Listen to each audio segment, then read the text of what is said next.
தோழர்களே, ஸ்டெர்லைட் போராட்டத்தின் போது உயிர் விட்ட 13 பேர்த்தோட ரத்தம் வந்துட்டு இன்னும் தூத்துக்குடி மண்ணில் காயில வடுவாவே இருக்குது. ஆனா இன்னைக்கு டெல்லி பாஸ்க கொடுத்த அசைன்மெண்ட்டை முடிக்க 85 லட்சம் ரூபாய் அமைக்கிட்டு ஒரு வாடகை வாய் நாய் எப்படி எல்லாம் ஊழ உதார் விட்டு குறைச்சதுன்றதை நீங்களே அவன் சேனல்ல பார்த்திருப்பீங்க. அன்னைக்கு இதே வாடகை வாயை என்ன சொன்னான்றதை நீங்களே பாருங்க.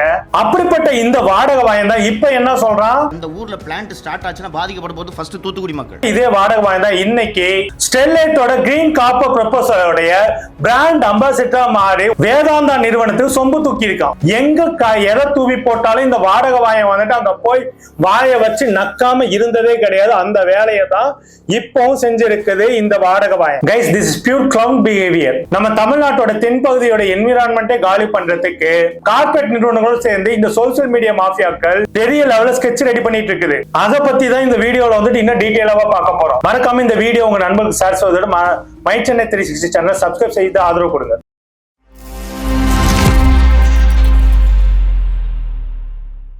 தோழர்கள், இன்னைக்கு ஊடகவியலாளர் அப்படின்ற பேர்ல வந்துட்டு ஒரு புரோக்கர் நாய் போலீஸ் டிபார்ட்மெண்ட்ல திருட்டுத்தனம் பண்ணதுக்காக விரட்டி அடிக்கப்பட்ட அந்த புரோக்கர் பையன் இன்னைக்கு வந்து பாத்தீங்கன்னா தன்னை ஒரு பெரிய மீடியா ஜாம்பவான் போல உட்காந்துக்கிட்டு ஊழ உதார் விட்டுக்கிட்டு சவுண்ட் விட்டுட்டு எவன்டா காசு போடுவோம், எவனுக்கு எதிராட வாயை விட்டு குறைச்சு பொழைக்கலாம் அப்படின்னு நினைச்சிட்டு இருக்கோம் தான் இந்த புரோக்கர் நாய் சவுக்கு சங்கர். இவன் ஏற்கனவே பல கேஸ்லயும் பாத்தீங்கன்னாக்கா எங்கெல்லாம் காசு கொடுக்குறாங்களோ அங்கெல்லாம் காசை வாங்குறது, எங்கெல்லாம் கன்ஸ்ட்ரக்ஷன் கம்பெனிஸ் இருக்குதோ அங்கெல்லாம் போயிட்டு தேவையில்லாத அவதூறுகளை கிளப்பி அந்த கம்பெனிஸ் கிட்ட வந்துட்டு பணத்தை பறிக்கிறது, அதுக்கு மூலமா கோர்ட்ல கேஸும் நடந்துட்டு இருக்குது.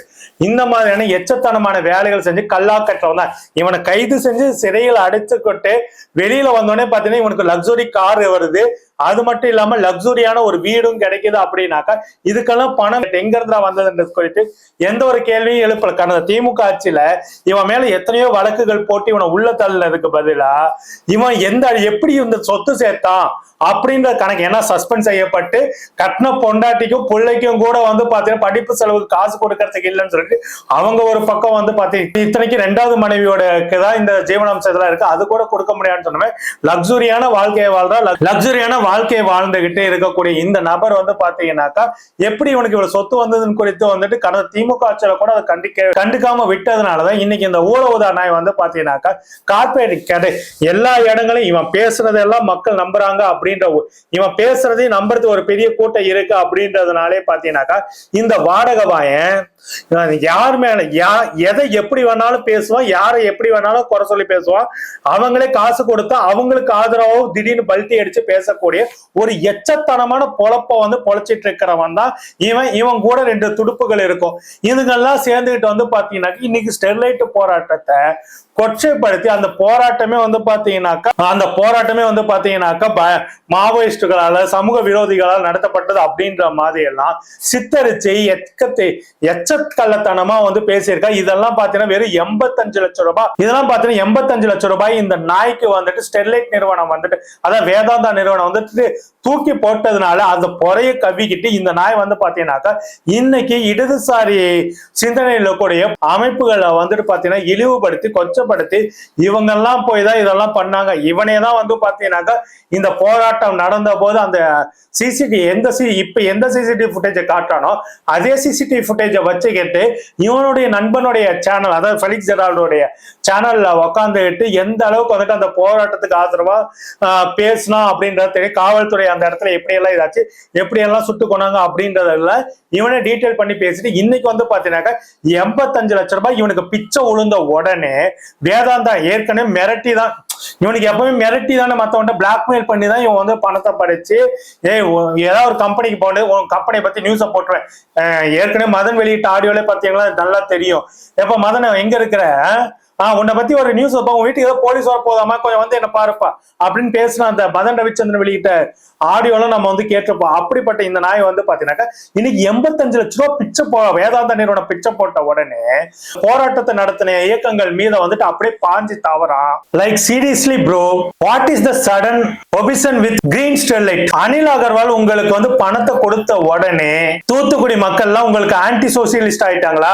Bro, it is just business not personal சொல்லிட்டு சொல்லிட்டு தமிழ்நாட்டோட மண்ணையும் உரிமையும் அடகு வச்சு தமிழ்நாட்டோட மண்ணையும் உரிமையும் அடகு வைக்க சொல்றீங்களா? இந்த உருட்டெல்லாம் தமிழ்நாட்டுல வேகவே வேகாது. This is not just a double standards. This is peak cringe carpet bootlicking. Savukku Shankar இதே வந்துட்டு 2018 போராட்டங்கள் நடந்தப்போ பாத்தீங்கன்னாக்கா இந்த வேதாந்த நிறுவனம் போற எல்லா இடத்துலயுமே இதே மாதிரியான பிரச்சனை, மக்களுடைய சுற்றுச்சூழல் பிரச்சனை, மக்களோட வாழ்வாதார பிரச்சனை பெருசா பாதிக்கப்படுது.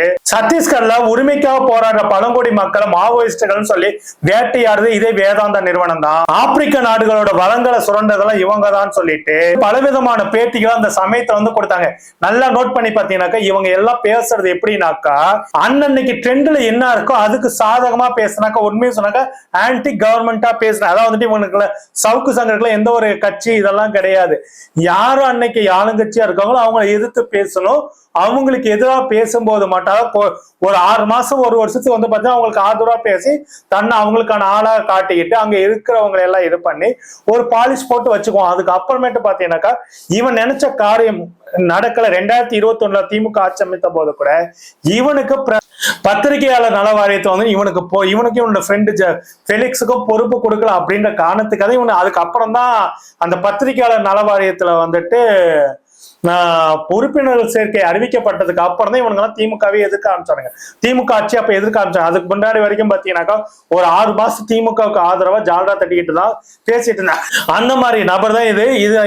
இவனுக்கு ஆதாயம் கிடைச்சதுனாக்கா உடனே அவங்களுக்கு சப்போர்ட்டா பேசும், ஆதாயம் கிடைக்கணும் எதிராக பேசக்கூடிய நபர் தான். அப்படிப்பட்ட இவன் வந்து பாத்தீங்கன்னாக்கா 2018 ஸ்டெர்லைட் போராட்டத்தின் போதெல்லாம் பாத்தீங்கன்னாக்கா வேதாந்தா நிறுவனத்துக்கு எதிராகவும் போராடுகின்ற இயக்கங்களுக்கு ஆதரவும் தொடர்ந்து பலவிதமான பேச்சுக்களை வந்து பேசினா அந்த மக்கள் வந்து நம்பினாங்க. இதெல்லாம் எதுக்கானாக்கா இந்த மாதிரி பேசும்போதுதான் வந்து பாத்தீங்கன்னாக்கா இவர்களை ஒரு புரட்சியாளரை நினைச்சுக்குவாங்க. இவரு இந்த புரட்சியாளரை நினைச்சு இவங்களை தங்களை பில்ட் பண்ணதுக்கு அப்புறமேட்டு இவனுக்கு தனியா ஒரு மீடியாவோ சேனலோ இதுவே வந்து பாத்தீங்கன்னா அந்த சமயத்திலே வந்து பாத்தீங்கன்னாக்கா இந்த சவுக்கு சங்கர் வந்துட்டு ஒவ்வொரு சேனல்லயும் வந்துட்டு 3000 வந்துட்டு 5000 வரைக்கும் வாங்கிட்டு தான் பேசுவாங்க. அதுல ரெட்பிக்ஸ் மட்டும் பாத்தீங்கன்னாக்கா ஒரு சூப்பரான டீலிங் போட்டு ஃபுட்டேஜும் உனக்கு கொடுக்குறப்பா அப்படின்லாம் சொன்னதுக்கு அப்புறமேட்டு அதுக்கு ஒரு ரெட்பிக்ஸ் இவன் பயணப்பட்டதெல்லாம் வேற கதை. அது அப்புறமேட்டு வச்சுக்கலாம். அது இன்னொன்னா தெளிவா பேச வேண்டிய விஷயங்கள் இருக்குது. அதுக்கு முன்னாடி வந்து பாத்தீங்கன்னாக்கா இந்த சவுக்கு சங்கர் வந்துட்டு தன்னை புரட்சியாளருக்கு ஆதரவாகவும் காட்டிக்கிட்டு ரொம்ப போல்டா பேசுற மாதிரி எல்லாம் பேசிக்கிட்டு இது எல்லாத்தையும் வந்து போட்டுட்டு எல்லாமே பார்த்தா காசு வாங்கிட்டு பேசுனதுதான். அன்னைக்கு இருக்க ட்ரெண்டுக்கு தகுந்த மாதிரி பேசினாக்கா இவங்களுக்கு ஹிட் ஏறும், வைப் ஏறும். அது மூலியமா மக்கள் வந்து இவனை வந்து பெரிய தைரியசாலி, அரசையே எதிர்த்து நிக்கிறான் பாரு, போலீஸ் எதிர்த்து நிக்கிறான் பாரு, இவன்லாம் பெரிய மாவீர சூர அசகாயச அதெல்லாம் கிடையாது. அரெஸ்ட் பண்றாங்கன்னு சொன்னா அரெஸ்ட்னு சொல்லிட்டா போதும். இந்த தமிழ்நாட்டை விட்டு வேற ஸ்டேட்டுக்கு கொஞ்சம் விட்டாக்கா வந்துட்டு வேற நாட்டுக்கே கூட இவனை தப்பிச்சு ஓடக்கூடிய ஒரு கோலப்பையன். இந்த கோலப்பையன் பாத்தீங்கன்னாக்கா உக்காந்துக்கிட்டு வெளிப்படையா ஊழ உதவ விட்டு பேசுவான், எல்லாமே இது பண்ணும். இவன் என்னன்னாக்கா இந்த போலீஸ் சம்பந்தப்பட்ட விஷயங்கள்ல வந்துட்டு அரசு அதிகாரிகள்ல வந்துட்டு பாத்தீங்கன்னாக்கா ஒருத்தருக்கு மேல ஒருத்தர் அந்த பொறாமை இருக்கு இல்லையா, அந்த பொறாமையின் அடிப்படையில இருக்கக்கூடிய நபர்களை கேப்சர் பண்ணி அதுல இருந்து சோர்ஸுகளை மட்டும் எடுத்துக்கிட்டு அந்த தகவலை வச்சுட்டு இவன் பேசுறதானே தவிர இவங்கிட்ட வந்து பாத்தீங்கன்னா எந்த ஒரு அதாவது சமூக அக்கறையோ சமூக ஆர்வமோ எதுவும் கிடையாது. முழுக்க காசு, எதை எடுத்தாலும் காசு. அதாவது வந்து பாத்தீங்கன்னா இப்போ ஒரு அதிகாரி வந்துட்டு தனக்கு மேல இருக்க அதிகாரி வந்து தவறு செய்யறத வந்துட்டு இவங்கிட்ட சொல்லி புலம்புனாக்கா அதையெல்லாம் எடுத்துக்கிட்டு அது சம்பந்தப்பட்ட ஆதாரத்தை எடுத்துக்கிட்டு என்ன பண்ணுவானாக்கா அந்த அதிகாரிகிட்ட பணம் படிக்க பார்ப்பான். அந்த சம்பந்தப்பட்ட அதிகாரிட்ட பணம் படிக்க பார்ப்பான். அப்படி அந்த அதிகாரி கொடுக்கலைனாக்கா உடனே அதை வந்து என்ன பண்ணலாம், வீடியோல பேசி எப்படியா தனக்கு கிடைச்ச இன்ஃபர்மேஷனை எப்படியாவது ஒண்ணு பப்ளிஷ் பண்ணாம காசு பார்க்கணும், இல்ல பப்ளிஷ் பண்ணி காசு பார்க்கணும். இதுல பப்ளிஷ் பண்ணி காசு பார்க்கும்போது என்ன ஆகுனாக்கா இவன் பெரிய தைரியசாலின்னு சொல்லிட்டு நான் எப்படி பண்ணுவேன், இவன் சொன்னா எல்லாம் நம்புவாங்க. அப்படின்றதுனாலதான் தமிழ்நாட்டுல இருக்கக்கூடிய ஏற்கனவே நம்ம ஒரு வீடியோல பேசியிருந்தோம், விஜய் அவர்கள் வந்துட்டு முதலமைச்சர் அதாவது வந்துட்டு தேர்தலை ஜெயித்த அன்னைக்கே வந்துட்டு அனில் அகர்வால் போட்ட பதிவு என்ன, குட் ஸ்டார்ட் அப் ஃபார் தமிழ்நாடுன்னு போட்டாரு. அதுக்கு அப்புறமேட்டு வந்து பாத்தீங்கன்னா ஒரு 10-15 நாள்லயே கடந்த மாதத்திலே வந்து பாத்தீங்கன்னா வேதாந்தா குழுமம் வந்துட்டு முதலமைச்சர் விஜய் அவர்கள் மீண்டும் ஸ்டெர்லைட்டாலே கிரீன் ஸ்டெர்லைட் அப்படின்ற பேர்ல திறக்கிறதுக்கான வேலைகளை வந்துட்டு தொடங்கறதுக்காக எல்லா வேலைகளும் வந்துட்டு எடுக்க போறாங்கன்னு சொல்லிட்டு செய்திகளை வந்து நாமளும் அது குறித்து வந்து பேசியிருந்தோம். கிட்டத்தட்ட அதுக்கு வந்து பாத்தீங்கன்னா பிஜேபியோட அஜெண்டா தான் இதே சவுக்கு சங்க வீடியோ. அந்த வீடியோ ஆரம்பத்துல வந்துட்டு மே மாசம் வந்துட்டு ஒன்றிய பிரதமர் நரேந்திரா வந்துட்டு இந்த ஸ்டெர்லைட்டுக்காக ஆதரவாக கிட்டத்தட்ட மறைமுகமா பேசின ஒரு விஷயத்தை எடுத்துக்கிட்டோம். வந்துட்டு பேசுற பேச்ச சொல்லிதான் ஆரம்பிக்கிறாங்க. வாய்ஸ் யாரோட வாய்ஸா ஒலிக்கிறாரு இந்த விஷயத்தினாக்க ஒன்றிய பிரதமர் நரேந்திராவனுடைய குரலாக எதிரொலிக்கிறார் சவுக்கு சங்கர். அதை தெளிவா புரிஞ்சுக்கோங்க. அப்படி இருக்கும்போது தமிழ்நாட்டுடைய இந்த ஸ்டெர்லைட்ல வந்துட்டு பாத்தீங்கன்னா மீண்டும் திறக்கப்படணும் அப்படின்றதுக்காக தமிழ்நாட்டோட கேபிட்டல் இன்வெஸ்ட் மினிஸ்டர் இருக்காரு இல்லைங்களா, அவர் மூலியமா அவருடைய குடும்பத்தின் மூலியமா பிஜேபி வந்துட்டு வேதாந்தா குழுமத்தை சொல்லி அவரை வந்துட்டு அவருடைய குடும்பத்தின் மூலமாக வந்துட்டு பிஜேபி வந்துட்டு வேதாந்தா குழுமத்தை அனுப்பி அணுக வச்சிருக்காங்க. அவருடைய ஆலோசனையின் பேர்ல வந்து பாத்தீங்கன்னாக்கா கிட்டத்தட்ட 85 லட்சம் ரூபாய் தமிழ்நாட்டுடைய கேபிட்டல் இன்வெஸ்ட்மெண்ட் சிஎம் திரு ஆதவ் அர்ஜுனா அவர்களுடைய குடும்பத்தினுடைய உதவி திரு ஆதவ் அர்ஜுனா அவர்களுடைய கண்ணசைவல தான் இந்த 85 லட்சம் ரூபாய் சவுக்கு சங்கர் தரப்புக்கு வந்து போயிருக்கு. எதுக்குனாக்க கிரீன் ஸ்டெர்லைட் ஃபேக்டரி வந்து மீண்டும் தூத்துக்குடியில் அதே இடத்த தொடங்கணும். அதாவது ஸ்டெர்லைட் கிரீன் ஸ்டெர்லைட் அதான் வந்து பாத்தீங்கன்னா இந்த வீடியோல வந்து சொல்றாங்க ஸ்டெர்லைட்டால பெரிய மாசுவெல்லாம் ஏற்படலைங்க, அன்னைக்கு காற்று மாசம்லாம் ஏற்பட, சுற்றுச்சூழல் மாசம்லாம் ஏற்பட அப்படின்னு சொல்லிட்டு சில தரவுகளை எடுத்து போட்ட இதே சவுக்கு சங்கர் ஏன் அதே ஸ்டெர்லைட் ஆலையை வந்துட்டு அப்படியே ஓபன் பண்ணணும், அதே கிரீன் ஸ்டெர்லைட் வராங்க. அப்பயே வெளிப்படையா தெரியாது. அதுலயே அவங்க ப்ரொபோசல் என்ன சொல்றாங்க, கிரீன் ஸ்டெர்லைட் ஓபன் பண்ண ப்ரொபோசல் சொல்றாங்க கடந்த காலத்துல நாங்க வந்து பல தவறுகள் சந்திச்சிட்டோம். சுற்றுச்சூழல் மாசு கட்டுப்பாடுல மிகப்பெரிய சுற்றுச்சூழல்லையும் காற்று மாசுல மிகப்பெரிய தவறுகள் வந்து செஞ்சுட்டோம், அதெல்லாம் சரிப்படுத்துறோம் அப்படின்னு சொல்லி எங்களுடைய கிரீன் ஸ்டெர்லைட் ப்ரொபோசல் வந்துட்டு அப்ரூவ் பண்ணுங்க அப்படின்ற மாதிரி கேட்டுட்டு இருக்காங்க.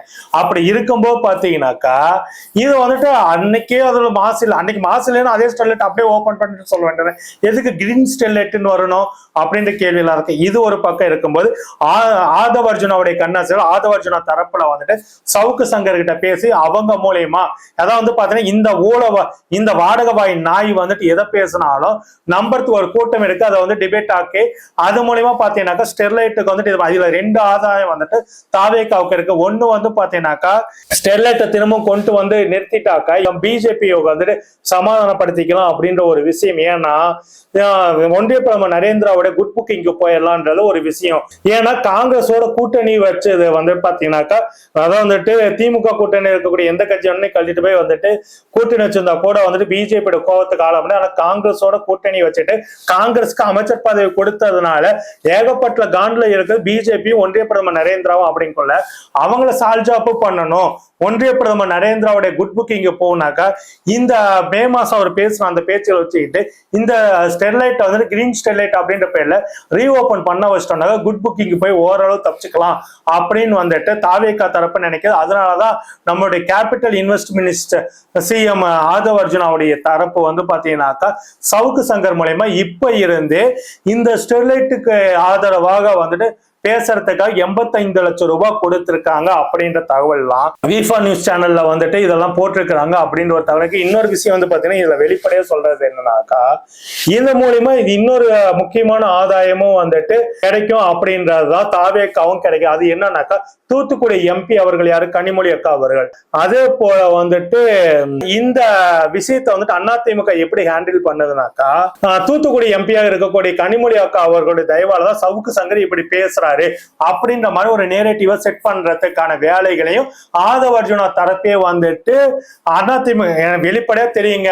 இன்னைக்கு தாவேக்கால இருக்கிற பெரும்பாலான பேர் பாத்தீங்கன்னா அதிமுகவிலே அமைச்சராக இருந்த நபர்கள் தான்.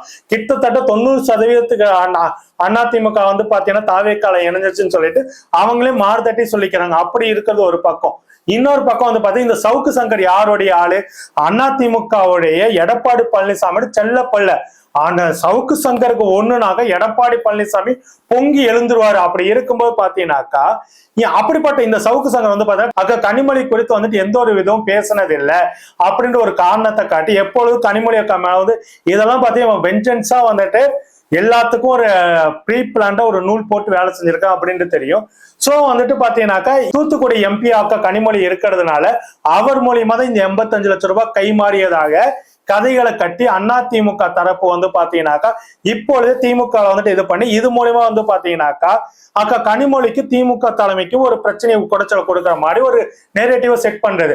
அது மட்டும் இல்லாம அடுத்து என்ன பண்ணுவாங்கனாக்கா இந்த விஷயம் வந்துட்டு இதான உடனே திமுக நம்பி இருக்கக்கூடிய கூட்டு சில இயக்கங்களும் பாத்தீங்கன்னாக்கா இந்த ஸ்டெர்லைட் விஷயத்தை இன்னும் திமுக நம்பி கொண்டே இருக்கக்கூடிய இயக்கங்கள் வந்து பாத்தீங்கன்னாக்கா வெளிப்படையாகவே திமுகவின் மீது சந்தேகப்படும் அப்படின்றதுனால அக்க கனிமொழி அவர்கள் தான் சவுக்கு சங்கர் அவர்களுக்கு வந்துட்டு பணம் கொடுத்ததான நேரேட்டிவையும் வந்துட்டு அதிமுக சேர்ந்த மூலியமா வந்துட்டு இதை நேரேட்டிவ் செட் பண்றதுக்கான வேலையையும் ஆதவ் அர்ஜுனாவுடைய ஊடக தரப்பு வந்து பண்ணிட்டு இருக்காங்க. இதை தெளிவாகவே வந்து பாத்தீங்கன்னாக்கா கணக்கு போட்டு அதான் வந்து பாத்தீங்கன்னாக்கா ஸ்டெர்லைட்டை எப்படியாவது வந்துட்டு தமிழ்நாட்டுல திறந்து சுரேந்திராவுடைய குட் புக்கிங்க்கு வந்துட்டு நம்ம போயிடணும்னு சொல்லிட்டு விஜய் தரப்பு தாவேகா தரப்பு நினைக்குது. அதனால வந்து பாத்தீங்கன்னாக்கா ஆலை திறந்தாக்கா தங்களுக்கு சிக்கல் வரக்கூடாதுனால சவுக்கு சங்கரை வந்து பேச வைக்கிறாங்க. இப்பொழுது ஆதரவு குரல்களை எழுப்ப வைக்கிறாங்க.